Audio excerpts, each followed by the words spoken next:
au maximum.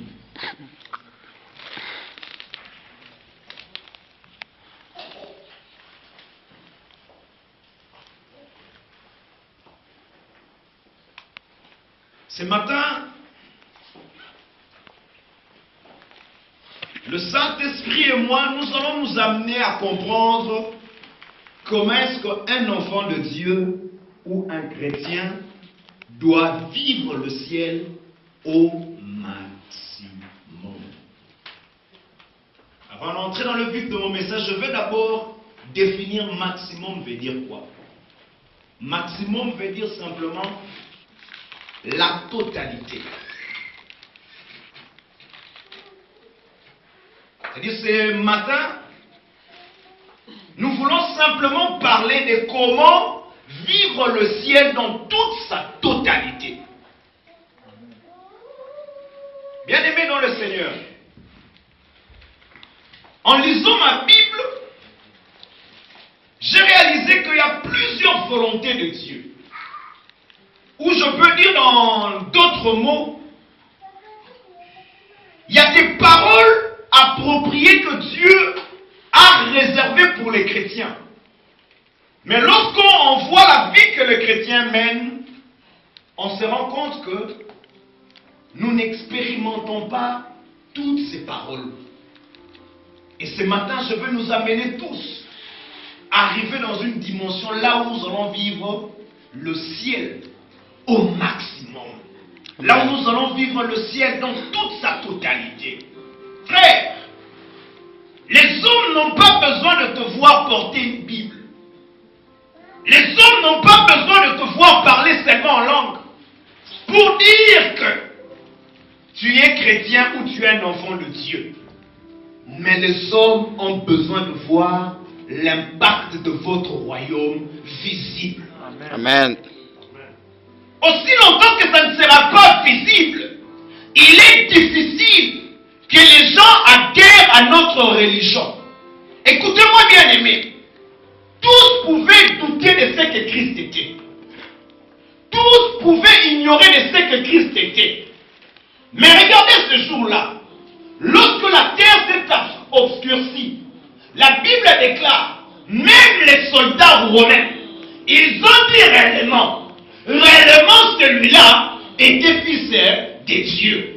Amen. Nous avons besoin dans ce temps de la fin que les gens te voyant, que les gens te regardant, qui disent réellement tu es fils de Dieu. Amen.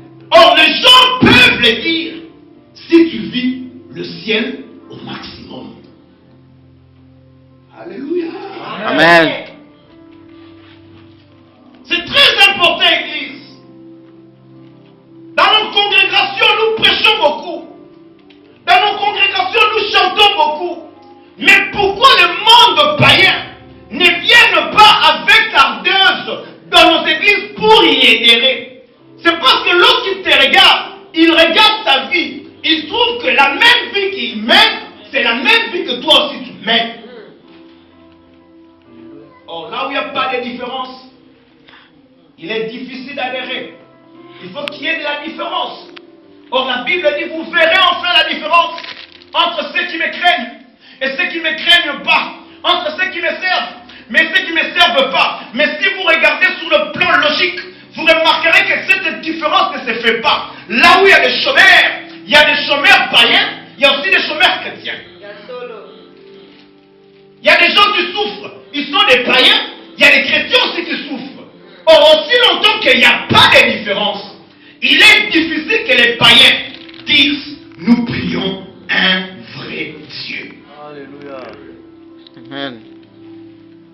Dans la pensée majeure de Dieu, dans la pensée intime de Dieu, Dieu, dès le commencement, avait destiné l'homme à faire une ligne de démarcation avec ceux qui sont siens et ceux qui ne le sont pas. Et c'est pour cela que ce matin, nous allons parler de vivre le ciel au maximum. Le ciel, je peux le définir comme quoi? Cette atmosphère, cette mode de vie, cette réalité qui se passe en haut. Oh, ça commence à venir ces choses. La mode de vie, la manière de vivre, l'atmosphère de vivre, la réalité de vivre, c'est ça que je définis, le ciel. Maintenant, Dieu veut que tu vives cela au maximum sur la terre.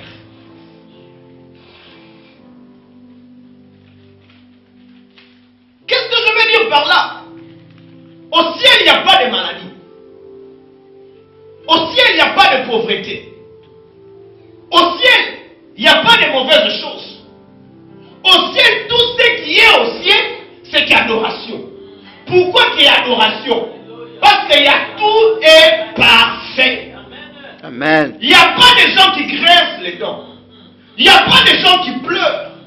Il n'y a pas de gens qui murmurent. Il n'y a pas de gens qui manquent. Au ciel, tout est dans sa totalité. Amen. Maintenant, ce matin, mon message est de t'amener à vivre le ciel dans toute sa totalité sur terre. Amen. Ça, c'est la volonté de Dieu. Les disciples posèrent la question à Jésus. Apprends-nous à prier. Comme Jean a appris à prier ses disciples. Jésus leur dit, chaque fois que vous allez prier, vous devez dire que ta volonté soit faite sur la terre comme Au ciel. Pourquoi Jésus devait leur dire ça? Que ta volonté qui est faite au ciel doit être faite où? Sur la terre. C'est-à-dire Dieu veut que tu vives le ciel sur la terre. Amen. Quelle était cette volonté? En quelque sorte, il voulait dire que la réalité du ciel, soit déportée et vienne où? Sur la terre. Amen. Église, on est fatigué. J'ai dit à Dieu, je suis fatigué d'une petite vie chrétienne, d'une petite vie moindre, d'une petite vie sans impact, d'une petite vie sans influence, d'une petite vie, écoutez-moi bien aimé, sinon ce livre, comme la sœur venait de dire, deviendra un livre mensongère. Mais comme ce livre ne peut pas être un livre mensongère, tout ce qui est écrit est vrai, nous devons les vivre. Vivre le ciel au maximum. C'est la volonté de Dieu que tu vives le ciel. Mais regardez, nous allons lire un texte, Matthieu 16, le verset 16 à 18.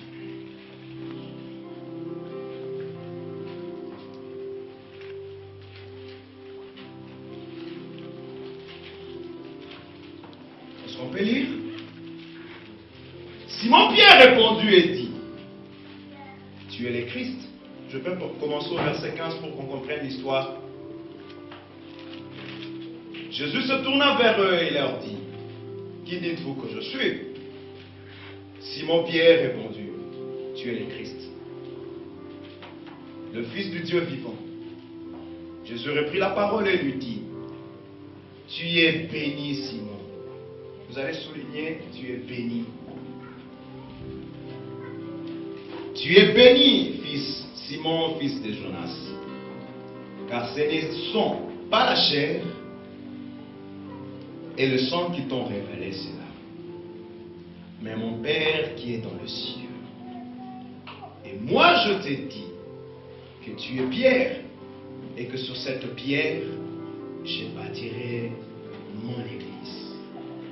Et que les portes de ce jour de mort ne pouvoiront point contre elle. Je te donnerai les clés du royaume des cieux. Ce que tu lieras sur la terre sera lié dans le ciel. Et ce ce que tu délieras sur la terre sera délié dans le ciel. Amen. Amen. Aujourd'hui, je serai tellement long parce que ces choses, vous devez les comprendre. La Bible dit, lorsque Jésus arrivèrent sur le territoire de César de Philippe, ils montèrent sur une montagne avec ses 12 disciples. Et tout à coup, il leur pose la question: qu'est-ce que les gens disent de moi? Les disciples commencent à parler. Les gens disent que tu es Jérémie. Les autres, tu es ceci, Élie. Les autres, tu es Jean-Baptiste. Bien aimé, je voulais dire une chose avant d'avancer dans mon message. Il est aussi très important dans la vie, parfois, de savoir qu'est-ce que les gens disent de nous.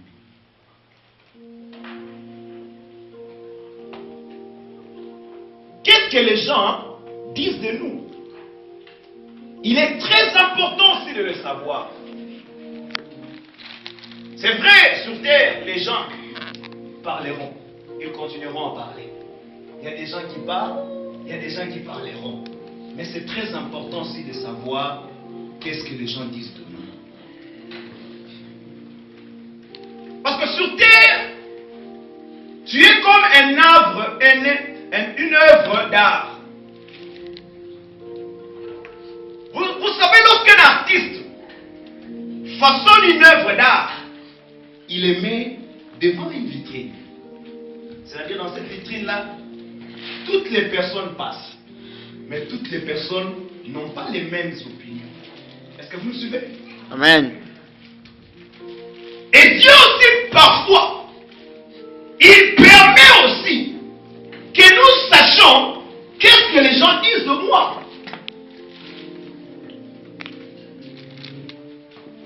Tu verras cette œuvre d'art. Une autre personne viendra et dira: non, mais ce monsieur, à la place de mettre l'oreille ici, devait le mettre ici. Ça, c'est lui qui dit. Une autre viendra et dira: non, la tête de cette œuvre d'art, elle n'est pas bien façonnée. Peu importe ce que les gens peuvent dire, sachez-les, comme déjà, celui qui est le concepteur, il a déjà publié cela. Que les gens les veuillent ou pas, l'œuvre d'art reste comme cela. Amen. Je ne sais pas si vous me suivez. C'est comme ça, ne sois pas étonné de ta vie. Les gens doivent dire: frère, lorsque les gens ne parlent pas de ta vie, sache que tu as moins d'importance sur terre. Car celui qui a de l'influence et de l'impact, c'est celui-là qu'on parle. Même les gens ne peuvent pas voir cela. Mais au fur et à mesure que les gens parlent de toi, c'est-à-dire que tu as quelque chose. Et c'est pour ça qu'il est très important de savoir qu'est-ce que les gens disent de moi. Moi, j'aime lorsque les gens disent de moi, que ce soit des mauvaises choses ou des bonnes choses. Parce que je me dis maintenant que l'artiste, par excellence, il m'a déjà mis dans une vitrine. Amen. C'est le problème de temps. Est-ce que quelqu'un me répond ce matin? Amen. Je rencontre quelqu'un me dire: pasteur, tu sais que j'étais avec quelqu'un. Il a dit de toi ceci, cela. Oh, les gens étaient étonnés de voir qu'à la place que je me fâche, j'étais très calme. Et ma soeur me regarde et me dit: comment est-ce que tu es très calme? J'ai dit: oh, je suis très calme parce que j'aime ça. Les gens doivent parler de toi. Pourquoi? Lorsque tu commenceras à changer une mode de vie, les gens parleront et c'est eux qui feront la publicité. Ah, je ne sais pas si vous me comprenez. Parce que c'est eux-mêmes qui changeront les paroles. Laisse les gens parler de toi. Car ta réputation va précéder ce que Dieu fera dans ta vie. Et c'est pour cela ne sois jamais étonné. Ne cherche jamais que les gens te applaudissent, frère. Entre Judas et Pierre, si avec quelqu'un que Jésus devait aimer plus, c'était Judas. Oh, je ne sais pas s'il y a quelqu'un qui m'a compris. Dans qui parlent bien de toi, mais aime les gens qui parlent mal de toi. Car ce sont ces gens-là qui deviendront un sujet de témoignage pour toi.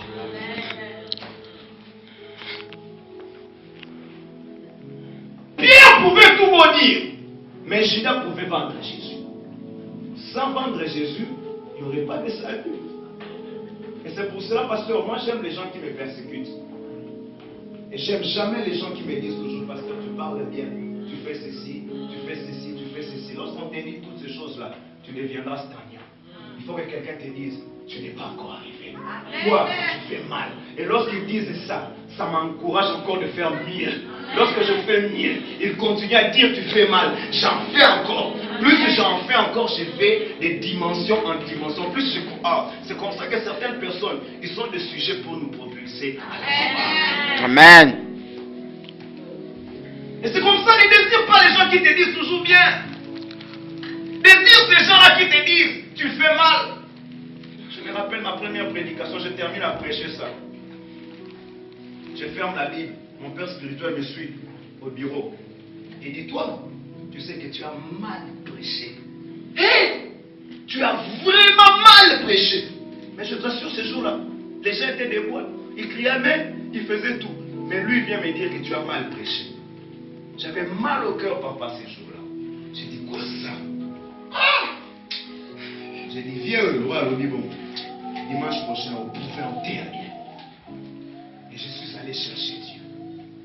Et c'est après 10 ans qu'il m'a dit un jour, tu sais pourquoi que je ne t'ai jamais félicité? C'est parce que si je t'avais félicité, tu ne voulais jamais avancer dans la vie spirituelle. Je devais toujours ignorer ce que toi tu fais. Et toi aussi, lorsque tu auras des enfants, ignore ce qu'ils font, mais dis en secret ce qui sont bons. Beaucoup de gens fuient dans l'église parce que le pasteur ne les félicite pas. Frère, il faut aimer lorsqu'on ne te félicite pas. Parce que la félicitation nous amène à ne pas aller loin. Tu te diras que je suis déjà arrivé. Je fais déjà bien les choses. Non, on doit te dire, tu n'es pas encore arrivé pour que tu atteignes encore des dimensions. Et c'est comme ça que moi je félicite rarement mes enfants spirituels. Mais je les félicite dans l'ombre lorsque je parle avec d'autres personnes. Tu sais, ces personnes-là, ils prêchent plus que moi. Parce que si je lui dis ça comme ça, l'orgueil. Et c'est ce qui s'est passé. Jésus aussi avait besoin d'en savoir qu'est-ce que les gens disent de lui. On l'a appelé Élie, on l'a appelé ceci, on l'a appelé cela. Mais Jésus était étonné, car toutes ces personnes qui disaient ces choses, c'était des gens qui habitaient en Israël. Ils habitaient en Israël, ils connaissaient les prophètes. C'est-à-dire qu'ils avaient les yeux de savoir faire la différence entre Jérémie, Élie et Jésus. Papa Philémon, tu veux connaître tes enfants dans le Seigneur. Apprends aussi à leur poser cette question. Qu'est-ce que les gens disent de moi? Parce que les gens qui doivent marcher avec toi, deuxième chose, ils doivent être des gens qui sont attentifs à tout ce qui se dit en dehors. Jésus voulait savoir, est-ce que les disciples, ils étaient attentifs à ce qu'on disait de lui? On a besoin de ces gens dans l'église. En dehors, les gens disent quoi de nous? Qu'est-ce que celui-ci disent? Mais à l'église actuelle, c'est quoi? Lorsqu'on dit le mal de ton pasteur, toi aussi tu appuies. Tu dis aussi le mal de ton pasteur.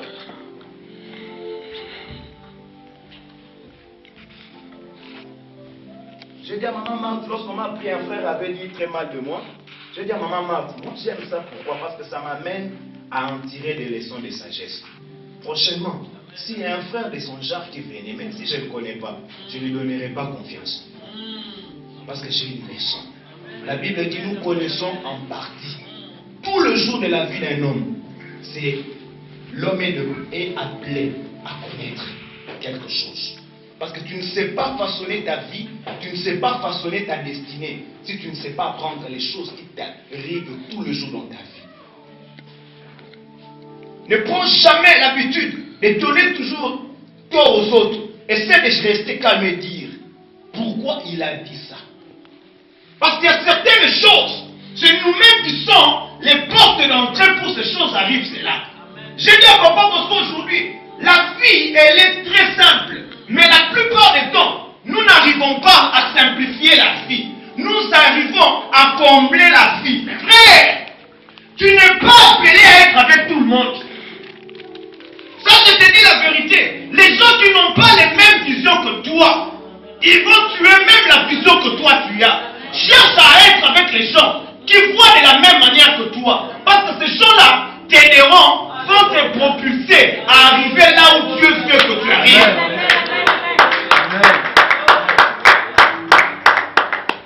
Nos connaissances impactent aussi notre destinée. Dis-moi quel genre de gens que toi tu as. Tu es avec, je te dirai quel genre de personne tu es. Lorsque tu restes avec des gens qui sont incapables de te dire, lorsque toi tu dois voir grand, écoute-moi, David est venu voir ses frères. Lorsqu'il est resté là où ses frères étaient, il leur a posé la question de savoir qu'est-ce qu'on donnera à celui qui tuera Goliath. La Bible a dit, ses frères ont dit, ah, tu es venu encore faire ton orgueil ici. Parce que toi tu te crois. La Bible a dit quoi? David se séparait d'eux. Parce qu'il y a des personnes dans ta vie, lorsque toi tu vois Dieu, et vois le peuple, et vois les démons, comme ils disent, devant les démons, nous sommes comme des sauterelles.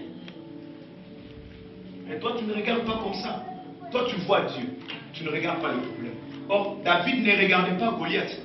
Il regardait celui qui avait la capacité de faire au-delà.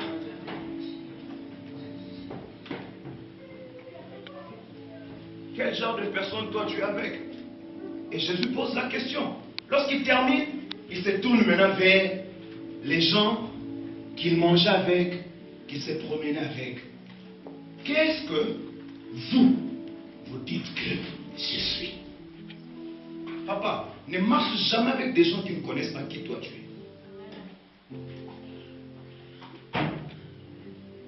Est-ce qu'il y a des gens qui me suivent? J'ai dit aujourd'hui, je serai là. Ne reste jamais avec des gens qui ne connaissent pas qui toi tu es. Jésus a posé la question.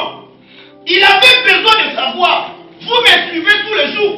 Peut-être que vous me suivez parce que j'ai multiplié les pains. Peut-être que vous me suivez parce qu'il y a des miracles. Moi qui vous parle, qui je suis. Oh, Jésus avait besoin de comprendre quel profil ces hommes lui donnaient.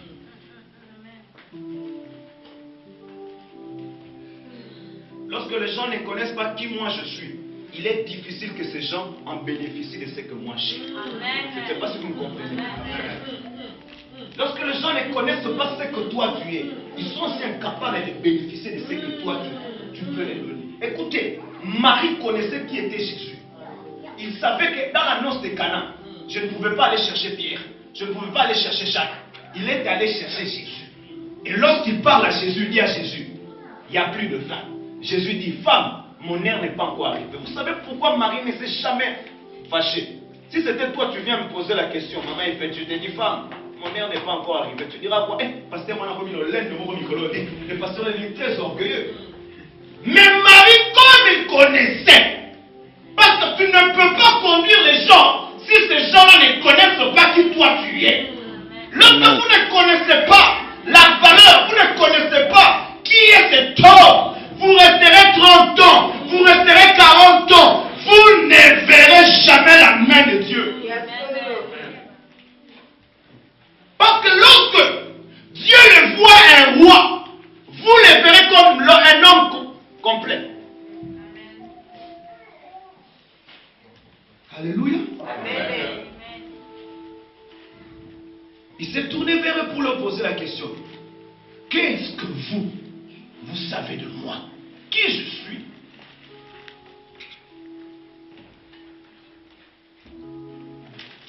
Et Simon-Pierre regarde Jésus, il dit à Jésus, tu es le Christ.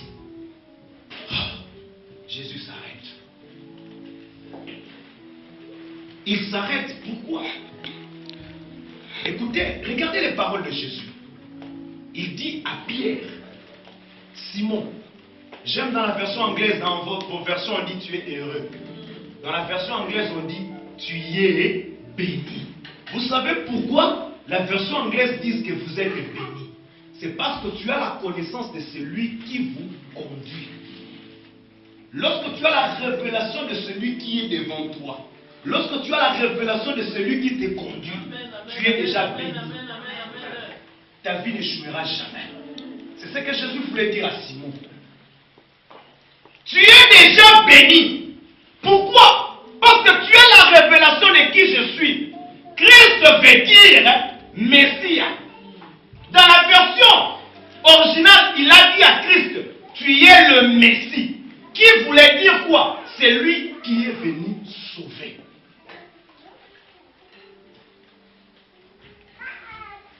La vie, c'est une question de révélation.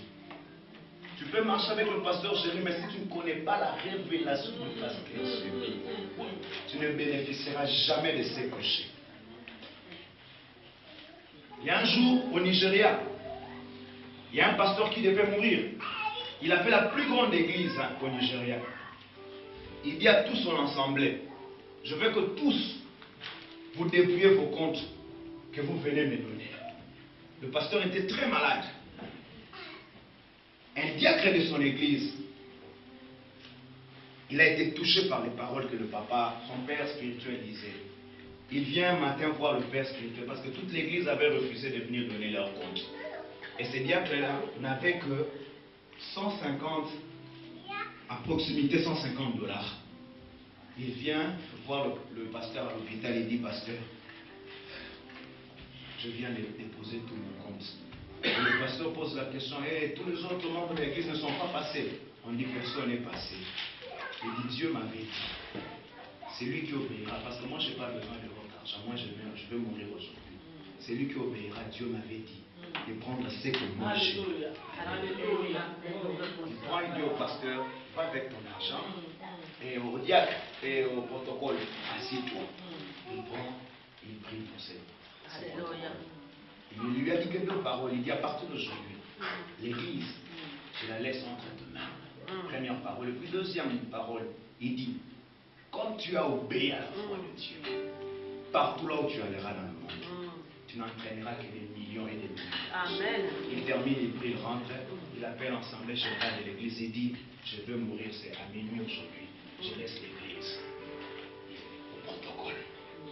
On l'amène à l'église, il dit, je vais consacrer le protocole comme pasteur. Il laisse au protocole l'église.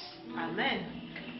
Et lorsqu'on pose la question maintenant au pasteur, au protocole en question, qu'est-ce qui avait fait que tu donnes? Il dit, parce que je connais, j'avais la révélation de celui que c'est papa là.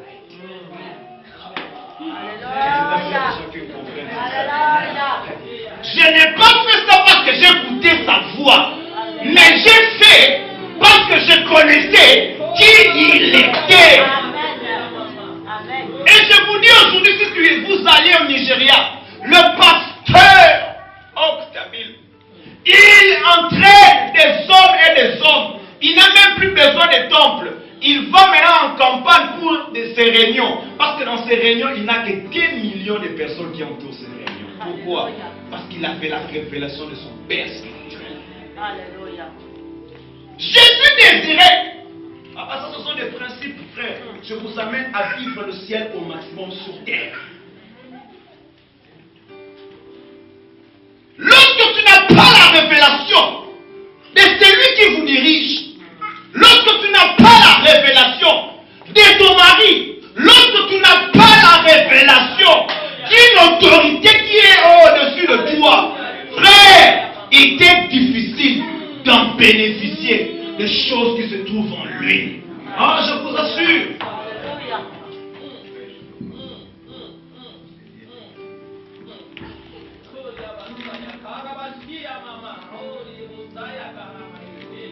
La révélation que tu as déterminera la révélation de la personne que toi tu as, Alléluia. déterminera ton affranchissement de ta destinée. Amen.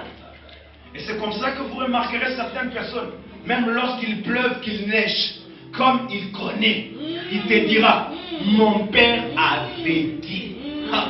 Même si je suis dans la souffrance, mon père avait dit. Écoutez-moi bien aimé, il y avait un enfant qui était dans un avion. Tout à coup, il y a eu des turbulences dans l'avion. Tout le monde commençait à paniquer, à dire, oh secours, nous allons mourir. Les gens, les grandes personnes, ils ont réalisé qu'il y avait un enfant de 10 ans assis dans l'avion. Et cet enfant, c'était le seul qui ne paniquait pas. Lorsqu'il était assis, tous les grands paniquaient. Et il y a un grand qui vient poser la question à cet enfant. Il dit, petit, pourquoi toi tu ne paniques pas lorsque les autres paniquent? Il dit à ces grands-là, je sais. Tu sais une chose, tu vois le pilote qui est en train de rouler, c'est mon père.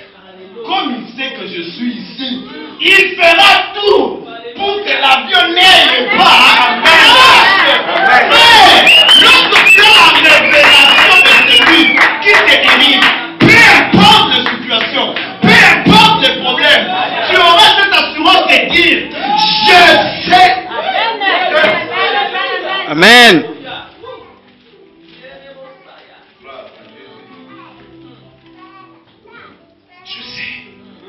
Et Jésus leur pose la question. Qui dites-vous que je suis? Il dit, le Christ, le Fils du Dieu vivant.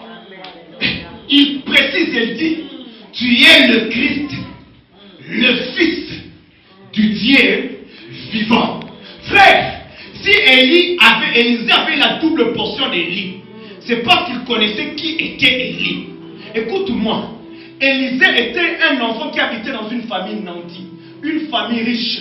Mais Élie vient le trouver dans le champ. Il ne lui demande pas, il ne lui force pas. Il jette que son manteau sur ses épaules. Il dit, rappelle-toi de ce que j'ai fait. Élie, comme il savait, parce que si vous lisez plus loin, la Bible dit, comme Élisée savait qui était Élie, il avait même les mains d'Élie. Oh, il avait même les mains d'Élie. La révélation de votre leader, la révélation de votre pasteur déterminera quel genre de siècle tu vivras sur terre. Oh! Si c'est aux États-Unis, les gens voulaient dire, pasteur, je crois à ces paroles. Amen. Et c'est pour cela que j'ai été étonné de rencontrer des chrétiens dans le monde. Vous dites à ces chrétiens-là, votre pasteur est un magicien. Il dit, s'il est magicien, ça lui concerne lui. Mais moi, c'est que je sais. Un jour, j'avais un problème. J'étais stérile. Il a parlé. Écoutez-moi bien aimé. Il a parlé. Et aujourd'hui, j'ai des enfants. Qu'ils soient sorciers, qu'ils soient Belzéboul, qu'ils soient menteurs, ça m'importe. Mais moi j'ai une révélation de faire de cette personne. Frère, lorsque tu n'as pas la révélation de celui que tu sers, lorsque tu n'as pas la révélation de celui qui te conduit, il t'est difficile de vivre la gloire de Dieu. Écoute-moi bien aimé, nous tous nous venons à l'église, cherchant Dieu, bénis-moi, fais ceci. Mais nous n'avons pas la révélation de ce Dieu. Le jour que tu auras la révélation de Dieu, le jour que tu connaîtras quel Dieu que tu sers, ta manière de voir, ta manière de penser, ta manière d'agir changera. Tu n'agiras pas comme tous les autres. Écoute-moi bien aimé dans le Seigneur. Dieu n'a jamais dit à Élie d'arrêter pendant 3 ans et demi la pluie. Mais Élie, comme il savait le Dieu qu'il servait, il a dit, oh, écoute peuple de Dieu, la révélation de Dieu déterminera aussi.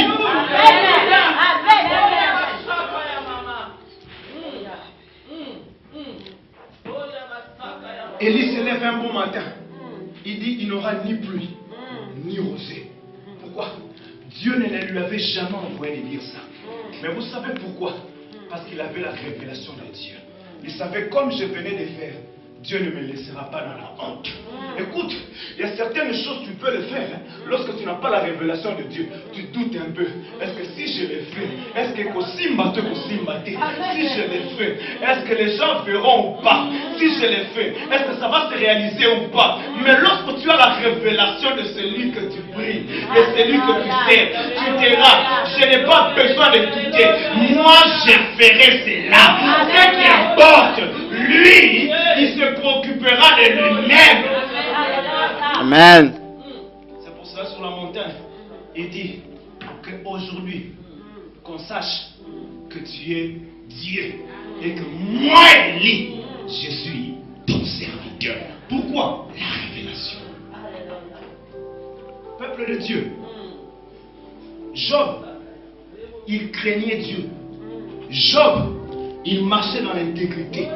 Job, il vivait différent des autres. Mais Job n'avait pas la révélation de Dieu.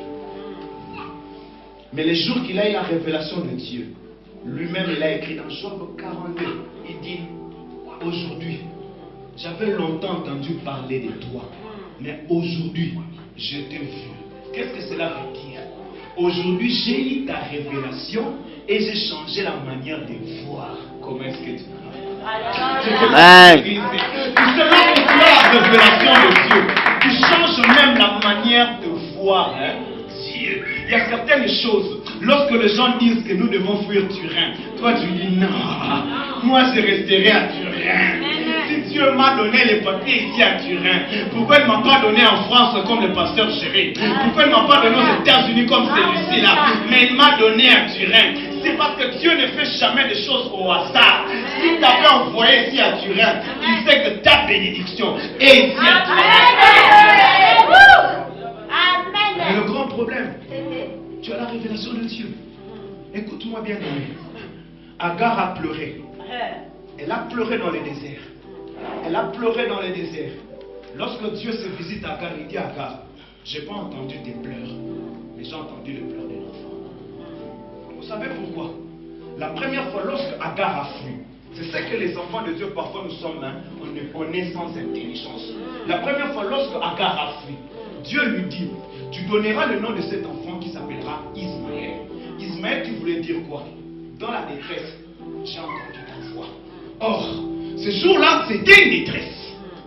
Lorsque tu n'as pas la révélation de Dieu, tu vas commencer à demander certaines choses. Or, ces choses-là, tu ne dois pas la demander. Ces choses se trouvent seulement là. Tu as besoin seulement d'avoir les yeux ouverts. Écoute-moi, elle a commencé à pleurer. Or, elle a oublié que cet enfant s'appelait Dieu a entendu dans la détresse m'écrit. Alléluia. Et j'aime Romain. Lorsque Romain 4 parle d'Abraham, il dit, comme Abraham connaissait que Dieu, la Bible dit, comme Abraham avait la révélation que Dieu était capable de ramener les morts à la vie. C'est pour cela qu'il n'avait pas épargné son fils Isaac. Il allait parce qu'il avait une révélation de Dieu. Il a dit, même si Isaac, je dois le tuer, mais je sais une chose, c'est Dieu l'on l'appelle résurrection. Il le savait. Et lorsqu'il montait même sur la montagne, il avait la révélation de Dieu. Frère, lorsque tu n'as pas la révélation de Dieu, tu n'as pas la révélation de celui qui te conduit, il est difficile que tu vives le ciel sur terre. Amen. Et il leur pose la question. Qui suis-je? Il dit, Simon, tu es heureux. Et ce que j'aime, il ne l'appelle pas seulement Simon, il cite même d'où il vient. Il était fils de qui? C'est pour lui dire quoi? Écoute-moi bien. Il dit Simon, fils de Jonas. Il voulait, pourquoi il a parlé des fils de Jonas? Il dit c'est vrai, il y a des choses que Jonas n'a jamais fait pour toi. Il y a des choses que Jonas n'a jamais fait. Mais toi, comme tu as la révélation de moi, tu feras des choses là où ton père n'est même pas arrivé. Toi, tu arriveras. Et c'est pour cela que je ne peux pas étonner lorsque Pierre arrive dans Acte 3. Il dit à ces paralytiques, l'or, je n'ai pas. L'argent, je n'ai pas. Mais ce que j'ai, lève-toi et marche. Le ciel, lorsque tu n'as pas la révélation de Dieu, il t'est difficile de vivre le ciel sur terre. Frère, lorsque les gens commenceront à souffrir, toi tu ne souffras jamais. Pourquoi? Parce que toi tu as la révélation de Dieu. Amen. Si vous allez en Israël, dans le mur David de Lamentation, vous remarquerez que chaque Israélite, lorsqu'il a un problème, il s'approche devant ces murs. Il ne prie pas, et tous ne prient pas de la même manière. Chacun appelle Dieu par rapport à son problème. Lorsqu'il est malade, il dit Jéhovah Rapha. Vous savez pourquoi? Lorsque tu as la révélation de Jéhovah Rapha, Dieu se manifestera dans ta vie comme celui qui guérit. Et c'est comme ça que je n'ai jamais été pour les chrétiens lorsqu'ils font leur prière, farce. Ils disent comme un buffle, un soupir auprès des eaux. Ça c'est David qui l'a dit. Est-ce que toi tu connais un buffle, comment est-ce qu'il soupire? Non. Oh Seigneur, tu es mon berger, je ne manquerai de rien. Ça c'est David qui avait eu la révélation de Dieu en tant que berger. Est-ce que toi tu as la même révélation? Appelle Dieu par rapport à la révélation que toi tu as de ces dieux-là. Si Dieu a déjà fait quelque chose dans ta vie, tu as une révélation de Dieu, appelle-lui par rapport à cette révélation. Et Dieu interviendra par rapport à cela. Alléluia. Alléluia. Abraham n'a appelé Dieu jamais Jéhovah Rapha, mais il lui a appelé Jéhovah Jireh. C'est lui qui pourvoit. Pourquoi? Parce qu'il avait la révélation du pourvoyeur. Il dit, tu es heureux. Ce n'est ni le sang, ni la chair qui te l'a révélé. C'est mon Père qui est dans le ciel. Et après, il tourne maintenant sur Pierre, il dit, et il lui dit, je t'ai dit que tu es, toi, on t'appellera plus Simon. Pourquoi Simon? Simon voulait dire feuille sec. Je vais te dire une chose. Lorsque tu as la révélation de Dieu, parce que Simon voulait dire une feuille sec, il lui dit, toi, on t'appellera plus Simon, mais on t'appellera Pierre. Lorsque tu as la révélation de Dieu, Dieu, il prend le soin de te donner un nom. Je ne sais pas si il y a quelqu'un qui m'a compris. Amen, amen, amen. Lorsque tu as la révélation de Dieu, on t'avait appelé stérile. Dieu va te donner un nouveau nom, on t'appellera maman. Lorsque tu as la révélation de Dieu, on t'avait appelé malade. Dieu t'appellera un nom nouveau, celui qui est guéri. Jésus a changé le nom de Pierre. Et Simon, à Pierre, il dit, moi je t'ai dit. Écoutez-moi bien aimé, lorsque Jacob a eu la révélation de Dieu, Dieu a dit à Jacob, tu ne t'appelleras plus Jacob, mais tu t'appelleras Israël. Et c'est comme cela que lorsque Jacob partait, Ésaü venait, il savait Israël, qu'est-ce que cela voulait dire? Israël voulait dire le vainqueur de Dieu. C'est lui qui a vaincu. Et c'est comme ça, lorsqu'il a croisé ça, Ésaü, il a vaincu. Parce qu'il avait volé la bénédiction d'Ésaü. Ésaü ne venait pas faire bienveillance à Jacob. Il venait faire du mal à Jacob. Lorsque Dieu te change le nom, il change aussi les situations. Amen.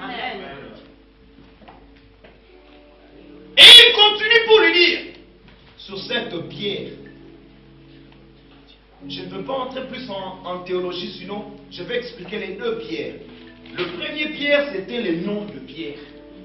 Mais le deuxième pierre, c'était la pierre qui devait être l'édifice de l'église. Papa, qu'il est mort.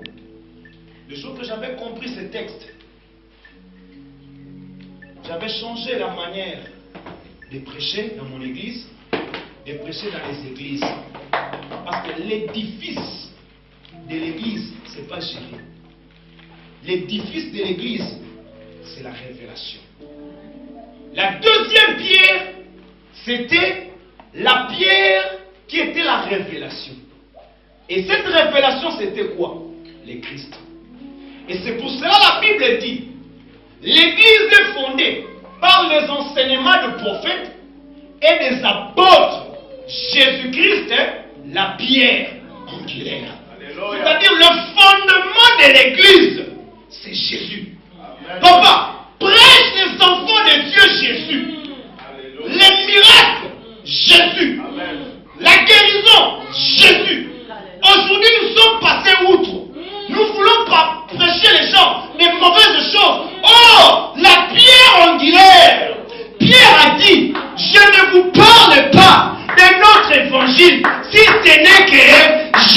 du Christ.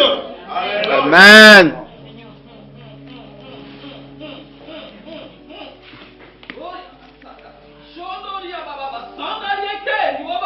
Aujourd'hui, la mort est entrée à l'église. Oggi la morte è entrata in chiesa.